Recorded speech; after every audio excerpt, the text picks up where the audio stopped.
Welcome to a Season 3 preview as well as an update on John. Hello, I'm John Rossi. I'm a touring drummer with a passion for animal conservation. When I'm on the road, I spend as much time as possible visiting zoos, aquariums, and conservation organizations. Now, I want to share those places with you. I'll be talking to keepers, vets, conservationists, anyone who can help me in my mission of connecting my people to animals through their people. Join me on my Rossifari. What's up, everybody? How we doing? I cannot believe that I am recording this and we are heading to Season 3 of the Rossifari Podcast. I also still really can't believe that I haven't taken a break yet, but hey, what can I say? Today is Saturday, July 23rd, and this officially marks the start of the third year of the Rossifari Podcast. And I could not be more proud. Download numbers are great. Reviews are wonderful. And more importantly than any of that, the connections that I have been making through this podcast, both with just cool animal people and with fans and with people that have become really close friends. It's been awesome. I'm just so dang happy about all of this. And so I wanted to take a minute to share with y'all just a little bit about what you can expect from Season 3. And then I also wanted to give a little update on me. My life. I haven't touched on that as much in Zoo News lately. I know y'all, a lot of you have told me that you like when I do that at the beginning, but I've had a lot of news stories to cover. And so I thought that I would do that here. But first, I want to tell you about Season 3 of the podcast. So I've been hard at work already on Season 3 because I'm always hard at work on this podcast. And there's some really cool stuff coming up. So to start with, I wanted to talk about the fact that recently on Instagram, I set up a thing where you could anonymously reach out to me and tell me any suggestions or ideas or complaints or praises about the podcast. Well, the vast majority of you said, basically, don't change anything or I'll punch you in the nose. Some of them weren't quite that threatening, but that was the general vibe. And I really appreciate it. I'm glad that y'all love what I'm doing. I did think it was funny. I mentioned this in my stories that the first two responses that I got were two people saying that the interview episodes were the best thing ever and Zoo News was just kind of boring and repetitive and they didn't love that. And then the next two responses that I got were two people saying that Zoo News was the best thing ever. And they felt that sometimes the interviews got a little repetitive and boring. And that just explains what happens when you try to crowdsource suggestions on what to do. But after I posted that on stories, a bunch of people wrote to say how much y'all love the podcast. And I really appreciate it. There were a few suggestions that I appreciated and kind of wanted to bring up here. One person mentioned that Zoo News is great, but can get repetitive since it's just my stupid voice rambling on. They did not phrase it that way. They were kind, but whatever. And they suggested maybe doing some deeper dives and interviewing people involved with the stories for Zoo News each week. And I just thought that was so worth mentioning because that was my original vision for Zoo News. I didn't think it was going to be me talking for 40 minutes. I thought I would do some stories. I thought I would do some quick interviews with PR people at zoos and talk to some keepers involved with stuff. And then also that maybe some other people that do podcasts or other cool animal stuff would want to have their voices on this podcast to promote their own thing. And we've had some of that. Ren Howell has done some of my Australian stories to stop me from doing my Australian accent. And Katie Propp has been on to share about some of what Penguins International is doing. We've had those moments, but it turns out that scheduling interviews, even for just getting a short clip, is really stinking hard and time consuming. To give you an idea with my, regular interview episodes, I would say it takes a solid 6 weeks on average to get an interview set up and locked in. It's really funny. A lot of times what happens when I go to these places like Florida or California or Phoenix, and I get all these interviews that I share with y'all, what usually happens is I'll send an email to a bunch of facilities in the area that I'm going, maybe 2 weeks before I head there. And then I won't hear anything from most of them. And then I'll get there, and sometimes I'll follow up with the people, or sometimes I just kind of keep waiting. And usually I'm gigging in an area for let's say a month. And towards the end of the month, everybody starts responding and being like, hey, can we do an interview? Hey, can we do an interview? So with both the large set of interviews from Florida and the large set from California that I brought y'all, what happened a lot of the times were like I do one interview or two interviews in the first week or two, and then like 2 or 3 more in the next to last week. And then the last week, every day, as I'm gigging, I'm driving all around doing interviews every day, sometimes doing 2 interviews and a show in one day, because this stuff just takes time. So yeah, when a news thing happens on, Wednesday, and I'm dropping an episode Friday morning, meaning it needs to be done Thursday night, it's just not going to happen. But I did appreciate that, and I do hope that eventually, as Rossifari keeps growing, maybe that will happen. Maybe people will be more interested and more able to reach out to me as a kind of first source. Right now, I get a lot of cool texts and press releases and stuff from facilities, and that is amazing to experience. But yeah, hopefully we'll get there someday, and that is actually my vision for Zoo News, but it's not that right now. So enjoy me blabbing at you like I am right now. The other suggestion that came in that I just wanted to address quickly was somebody mentioning that the podcast is too long for them. They often can't find a full hour, and they thought that maybe it would be cool if I just did an episode each week about like an animal or two. And that's cool, but that's not really what I'm going for with Rossifari. I'm looking to tell a person's story and connect people to that person and their animals. But I did appreciate that, and I do understand that, time is challenging for people right now. And so I just wanted to remind the person who sent that. First of all, I'm not saying don't stay subscribed to me, because I want you to be listening to Rossifari, and I did appreciate it. I really did. But I wanted to remind you about Deidre Osterholt's podcast. We interviewed her on here. Weird Animal Facts, Explicit. It's explicit, but it also deals with 2 animals a week and is shorter than Rossifari. So just a suggestion for something that I thought you might enjoy listening to. Now, as for season 3 of the podcast, there's not much that's going to be changing, at least, not right away. You never know what's going to happen over the next year. But I do have some really cool interviews coming up. We're going to have Christy Hayden, who is the president of World Wildlife Zoo and Aquarium out in Scottsdale, Arizona.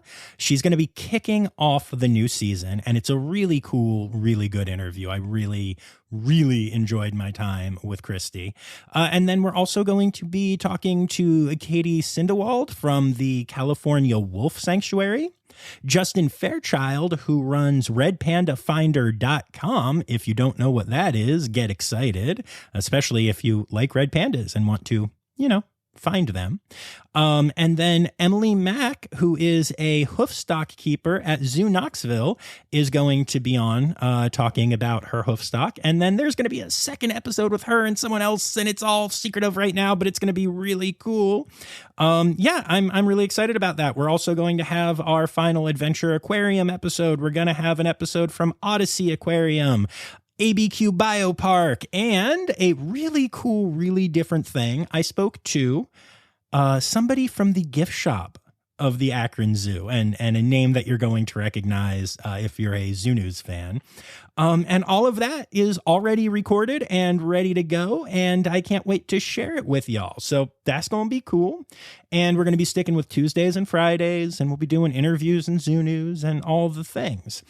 But I am going to try and kind of add 2 new types of bonus episodes this season. And this is not a promise other than the one that I just recorded and will tell you about here. But yeah, I've had a thought for a while. So I love doing my Zoo News bonus episodes, the deep dives, like the Columbus Zoo AZA situation, Remembering Betty White, and the one about the struggles that veterinarians go through. But what I want to do moving forward is bonus episodes like that, where I do interview people. So throwing it back to that earlier suggestion / my dream, and talk about maybe a ongoing story or a deeper dive into a particular news type of story.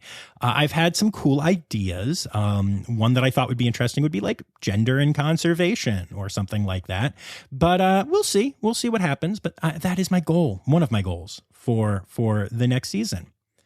And then, I've had a lot of you reach out to me to tell me that you really like my interview style and that it's not just about the animals, but about the way that I talk to people that brings you back to the podcast. And I super appreciate that and have decided to try to run with it just a little bit.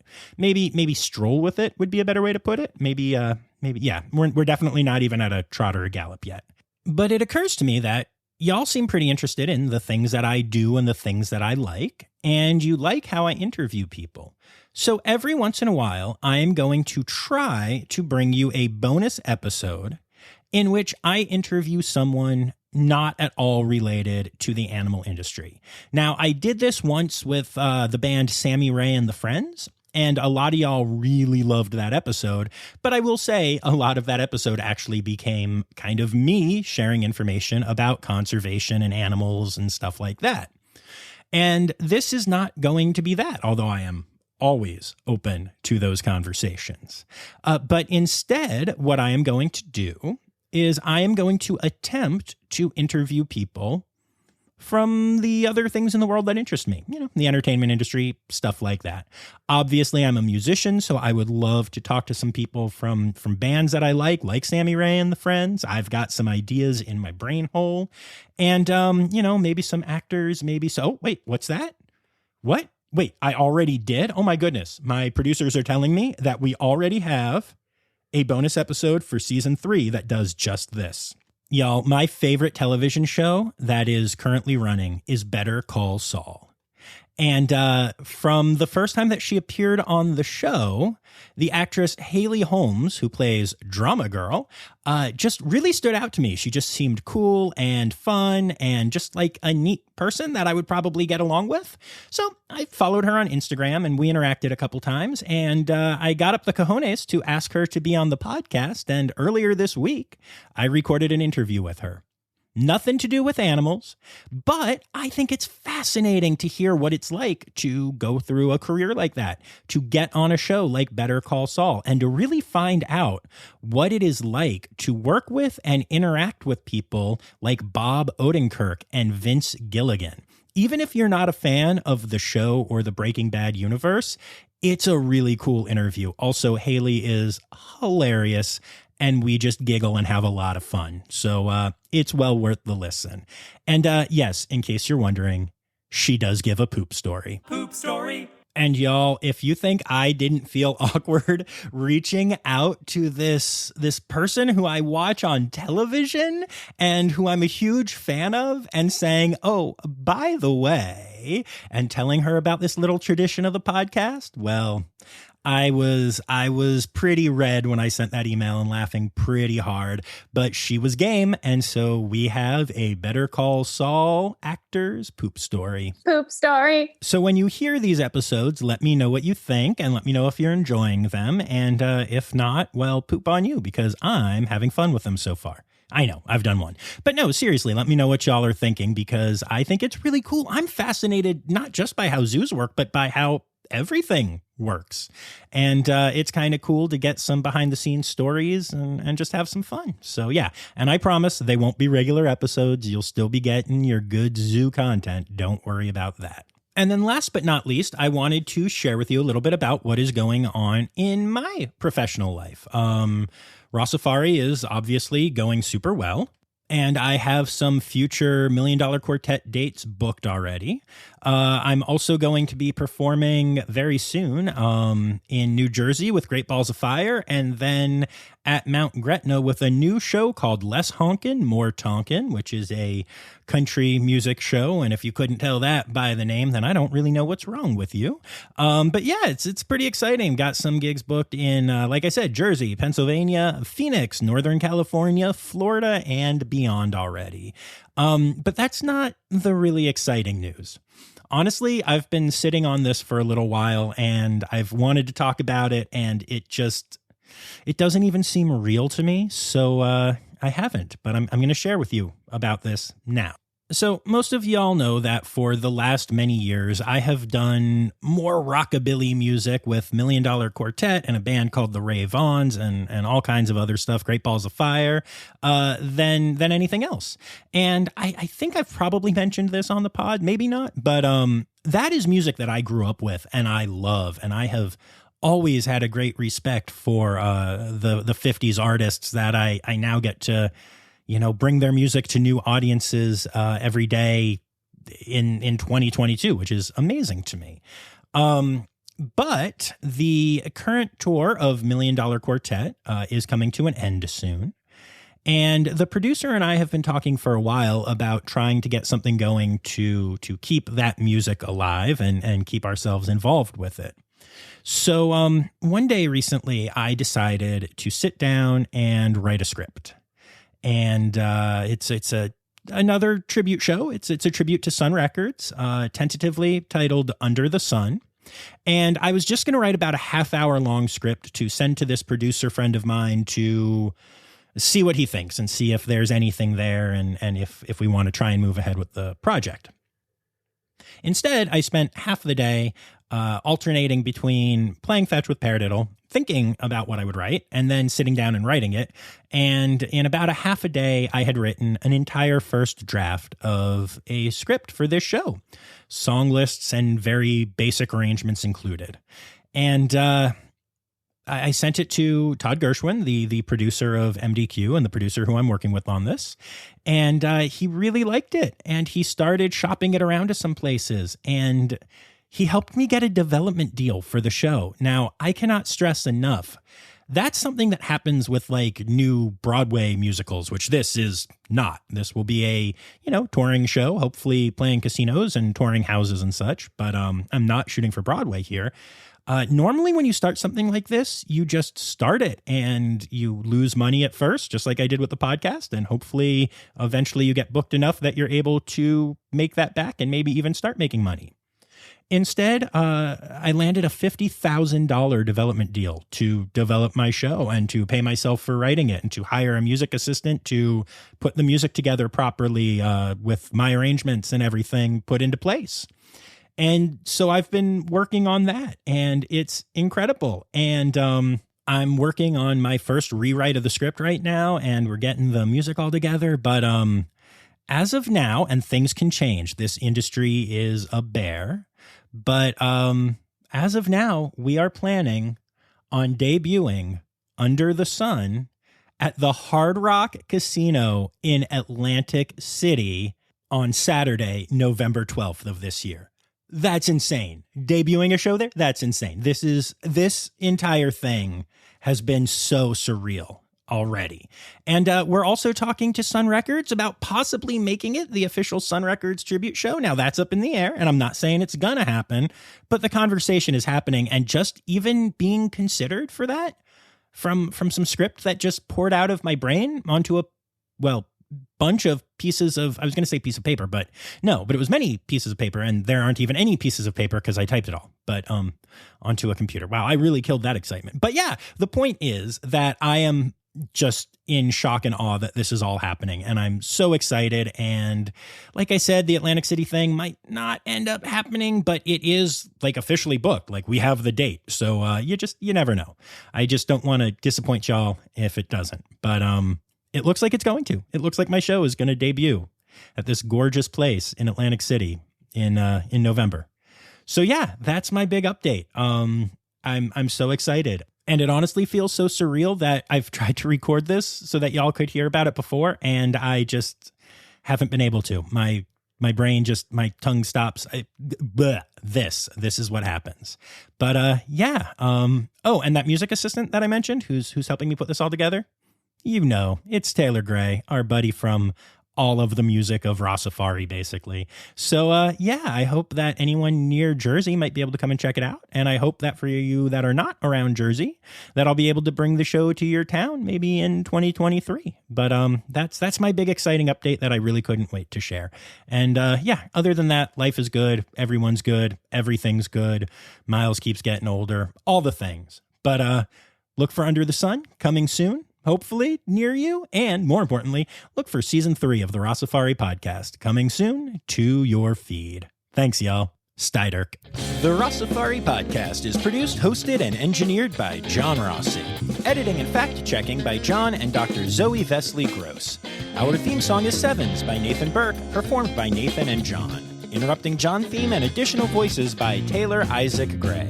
You can reach John directly on Instagram and Facebook at Rossifari or by email at rossifaripod@gmail.com. Rossifari is part of the Daydreamer Media Network. Now, stop listening to me and go visit a zoo.